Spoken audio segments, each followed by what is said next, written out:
Bien le bonjour les clowns, c'est Jérémien, j'espère que vous allez bien. On se retrouve aujourd'hui pour une nouvelle vidéo, une amitié de geek. Cette fois, on retourne on est toujours dans le DC animé New 52. Et cette fois, on va parler de Justice League War, sorti en 2014, réalisé par le légendaire Jay Oliva, celui qui a fait Dark Knight Returns, qui a fait Green Lantern, Emerald Knight. Bref, il est beaucoup actif le Jay Oliva, franchement. Et on peut le reprocher pas mal de choses, il y a pas mal de choses qui sont bien, d'autres qui sont moins bons. De toute façon, on en reparlera après dans les autres qui vont arriver par la suite. Donc, Justice League War, qu'est-ce que ça raconte? En gros, c'est les débuts, on va dire ça comme ça, de la Justice League. C'est-à-dire que c'est des gens, enfin, c'est une équipe de super-héros où chacun ne se connaisse pas vraiment. Et ils vont devoir s'unir pour contrer l'invasion de Darkseid menée par ces paradémons. Donc on peut clairement dire que ça, c'est à peu près la version animée du Zack Snyder Cut. Donc, honnêtement, le synopsis, c'est à peu près ça. En fait, c'est en gros les débuts de la Justice League qui vont devoir se regrouper, à travailler ensemble et tout ça. Et j'ai oublié de préciser aussi que ceci, c'est l'adaptation des comics Justice League New 52 que je vous conseille parce que c'est vraiment une très bonne lecture. Honnêtement, c'est franchement très bon. J'en ferai un peu plus tard dans une bouquinerie geek, même si les bouquineries geek, je sais qu'il y en a certains qui n'apprécient pas vraiment. Mais je fais de mon mieux. Je fais de mon mieux. Après tout, je fais ça, c'est que pour divertir. C'est pas pour avoir des likes ou des abonnés, hein.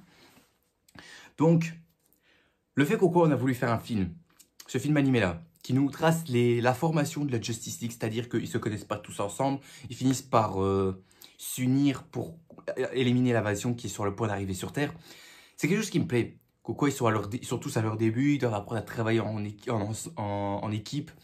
Ça me plaît particulièrement ce genre de détails, honnêtement. Ce truc-là, ça me plaît, honnêtement. Et c'est clairement ce que moi, et ça je vais beaucoup le dire, bien évidemment. Rappelez-vous, quand j'ai fait ma vidéo, je fais mon propre univers DCU, genre avec les faces et tout ça. Eh bien, en voyant ceci, je me suis dit, il y a beaucoup de choses qui peuvent me servir d'inspiration pour faire, si je devais faire mon premier film Justice League. À savoir le fait qu'au ils se connaissent pas tous, chacun bosse de leur côté ou quoi que ce soit, et qu'après, au fur et à mesure du film, ils se rencontrent tous et finissent par s'allier et travailler en équipe. C'est quelque chose dont moi je voulais bien voir. Dans le Snyder Cut, on avait eu un petit peu ça. Dans le Justice League, Joss Whedon, c'est à peu près le même, mais c'était vite bâclé. Mais si je devais le retravailler plus correctement, un film Justice League, je me serais clairement inspiré de ça parce que là, il y avait le coup de que les héros ne se connaissent pas et tout, le fait ils doivent travailler en équipe et tout ça, ça me plaît honnêtement. Ça me plaît et c'est ce qu'il faut dans un premier film Justice League. Parce que quand c'est bien, quand ils doivent s'unir ensemble et qu'ils se rencontrent, c'est super. Ça donne lieu à des combats épiques. D'ailleurs, en parlant de ça, c'est concernant le rythme qui est effréné, bordel de merde. C'est effréné et c'est super, franchement. C'est ce qu'il faut, franchement. Le rythme est effréné. Ça n'arrête pas une seule seconde. Ça va vite et tout ça. T'as pas le temps de voir. Ça va très vite, honnêtement. Le rythme est effréné. Il n'y a même pas une temps de pause. Ça va. On fonce dans le tas, en fait. On fonce dans le tas. On se concentre sur le sujet. Y a pas de, on part pas à droite, à gauche. Non. On va vraiment droit dans le mur, en fait. Enfin, quand je dis droit dans le mur, c'est-à-dire qu'on va droit dans l'histoire, dans les combats. On va avoir un fond dedans. Et c'est ce qu'il faut, quoi. Ça me bien quoi, ça n'arrête pas une seule seconde, que ce soit des événements, que ce soit les combats et tout ça. Ça n'arrête pas une seule seconde. Et c'est ce qui est kiffant, personnellement. Mais par contre, je peux comprendre que pour certains, on peut ressentir une petite lassitude. Genre, c'est-à-dire qu'il y a trop de trucs à l'écran, t'as pas le temps de voir et au final, tu finis par être épuisé. Je peux comprendre. Je peux comprendre. Mais après, moi qui veux un rythme effréné dans un film de super-héros, enfin là c'est un film d'animation, mais on retrouve ça.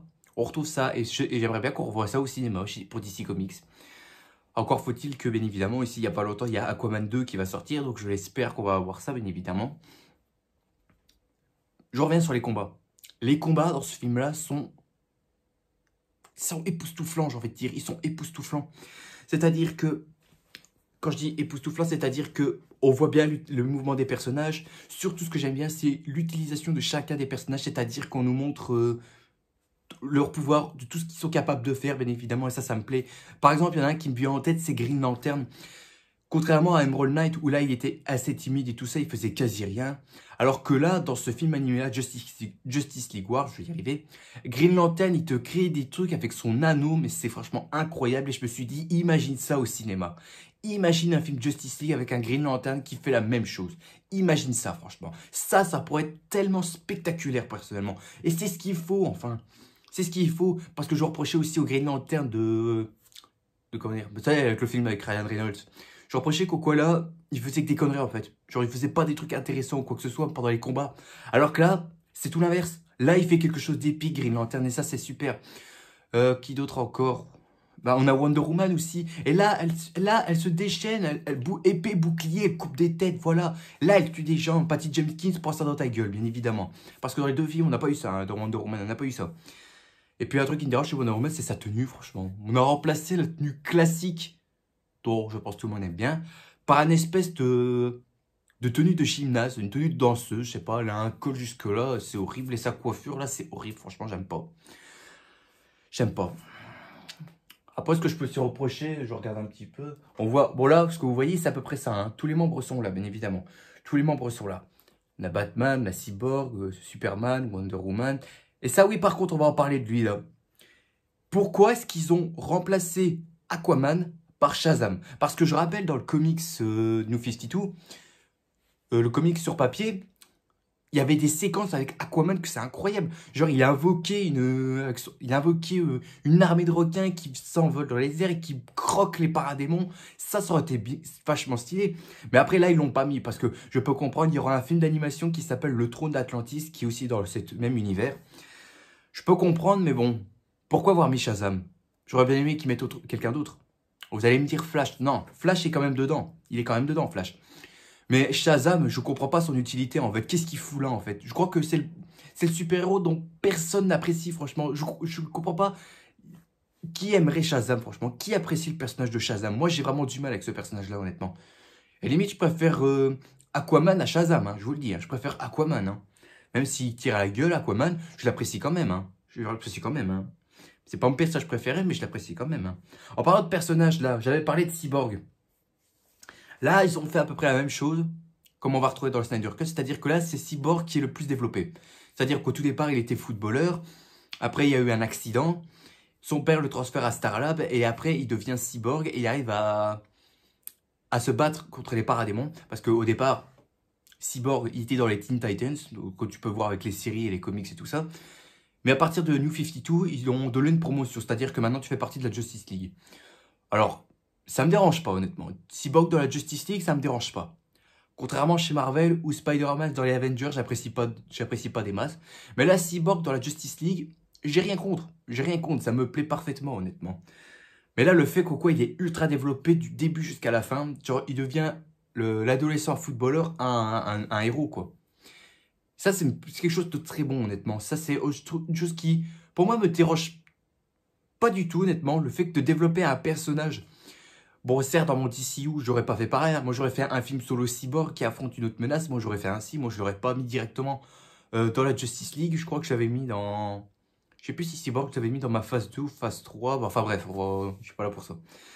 Bref, le développement de Cyborg, là-dedans, je le trouve correct. Honnêtement, il est impeccable par ma part. Ce qui est encore plus iconique, c'est Darkseid. Franchement, les mains dans le dos. Franchement, il est iconique, bordel de merde. Il est iconique, ce personnage-là. De toute façon, Darkseid, ça a toujours été un personnage incroyable, franchement. Il a eu tout le temps un charisme de malade, franchement. Il est tout le temps imposant. T'as vraiment pas envie de te retrouver face à lui. Ça, c'est génial, quoi. Je le trouve franchement incroyable. Le problème, c'est que c'est un peu trop tôt, en fait. C'est un peu trop tôt de le mettre d'entrée de jeu alors que la Justice League vient de se former. C'est un peu trop tôt de mettre Darkseid d'entrée de jeu, en fait. Parce que, et je le répète encore une fois, dans mon DCU, la première menace que j'aurais fait affronter la Justice League, pour moi, c'est Starro. Parce que ça ferait référence à la toute première menace que la Justice League a affrontée dans les comics dans... Je crois que c'est dans l'Arche d'Argent ou quelque chose ainsi, je sais plus. Enfin, ceux qui savent, vous me corriger en commentaire. Moi, j'aurais pris Starro. Et c'est ce que j'avais fait dans mon premier film. Mon deuxième film, j'aurais mis Brainiac. Troisième film, j'aurais mis Steppenwolf. Et là, en quatrième film, j'aurais mis Darkseid. Franchement, parce que Darkseid, c'est un peu le boss final d'un jeu, en fait. C'est comme si tu avais fait le premier film Avengers et tu mettais Thanos d'entrée de jeu. Voilà, quand c'est un gros bonnet comme ça, quand c'est une grosse menace, faut vraiment le garder pour la fin. Faut vraiment le garder en tout dernier, en fait. Parce que pour moi, j'aurais mis en sorte à ce que là, ils mettent une menace qui est certes assez puissant, mais comparé à Darkseid, c'est une merde, en fait. Voilà. Donc pour moi, Darkseid, il est quand même imposant et charismatique là-dedans. Mais le problème, c'est qu'il arrive trop tôt, en fait. Parce que je sais qu'après, il va avoir une grosse importance dans Justice League, Dark Apocalypse War, si je dis pas de bêtises. Mais bon, bref, c'est qu'un détail. Hein. C'est qu'un détail. Après, Darkseid est quand même iconique. Après, Et je vais pas ressasser les mêmes défauts comme j'ai dit dans ma vidéo Flashpoint Paradox. Franchement, allez voir ce que je dis au niveau des défauts qu'on va retrouver dans tous les films, dans tous les autres films d'ici, les autres films animés d'ici. Mais quand même, je vais répéter, des personnages trop lisses, des décors vides, manque de PNJ, voilà, c'est ça c'est ce qui me dérange dans chaque film d'animé d'ici.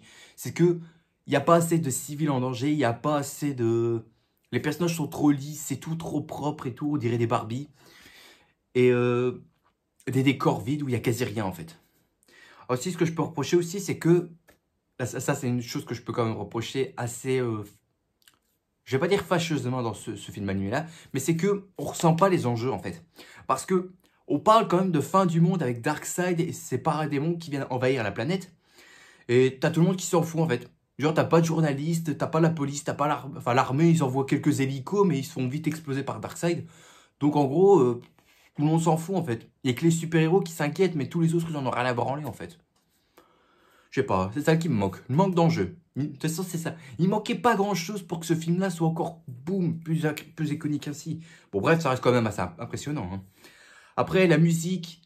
Ah, ça aussi, ça casse un peu la musique. Parce que là, je m'attendais à une musique beaucoup plus épique. Puisqu'il s'agit des débuts de la Justice League. Je m'attendais à un thème assez imposant, assez héroïque, assez spectaculaire. Si tu vois ce que je veux dire.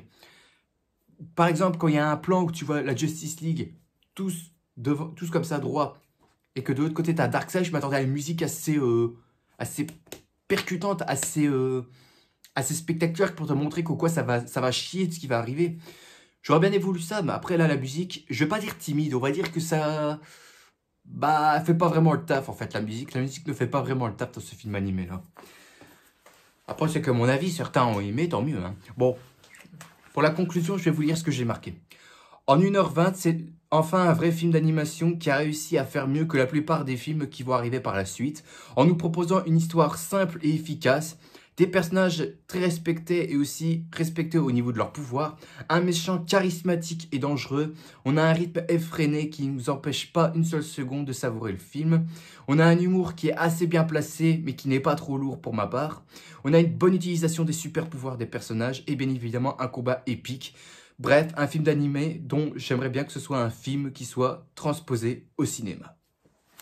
Ça, c'est ma conclusion. Et tout ce que je dis là, je le pense vraiment. Tout ce qu'il y a là-dedans, je veux voir ça au cinéma. On nous a déjà servi ça avec le Snyder Cut, c'était très bien. On nous a déjà servi ça avec le Snyder Cut, c'était assez sympa. Mais je veux voir avec les vrais membres de la Justice League. Parce que dans le Snyder Cut, il en manquait pas mal. Hein. Ah bah oui, il était où Green Lantern, il était où moi, je sais pas, moi... d'autres personnages, je sais pas moi. Mais bon bref, là-dedans, il y a tout ce qu'il faut pour faire un vrai premier film Justice League dans ton DCU. Là-dedans, pour moi, il y a tout ce qu'il faut.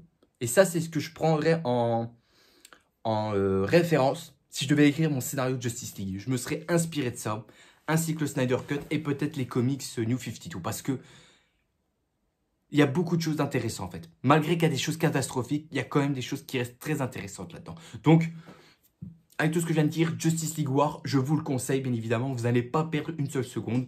En plus, il dure 1h20.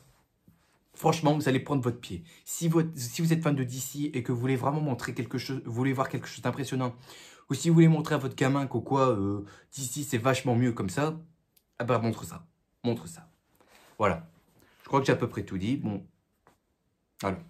Donc, Justice League War, je le conseille, bien évidemment. Bon ben voilà, je pense que j'ai tout dit. Si ça vous a plu, si cette vidéo vous a plu, mettez un gros like qui me ferait extrêmement plaisir et qui me motiverait bien évidemment à continuer les vidéos sur la chaîne. Aussi, abonnez-vous bien évidemment parce qu'il y en a certains qui regardent les vidéos et qui ne sont pas encore abonnés. Attention, je vous surveille. Et on se retrouvera demain pour une prochaine vidéo. Sur ce, je vous dis à la prochaine. N'oubliez pas le grand big smile à tout ce qui fait plaisir. Profitez de la vie aussi, elle est extrêmement importante. Faut surtout pas la gâcher, c'est moi qui vous le dis. Allez, à plus tout le monde. Salut.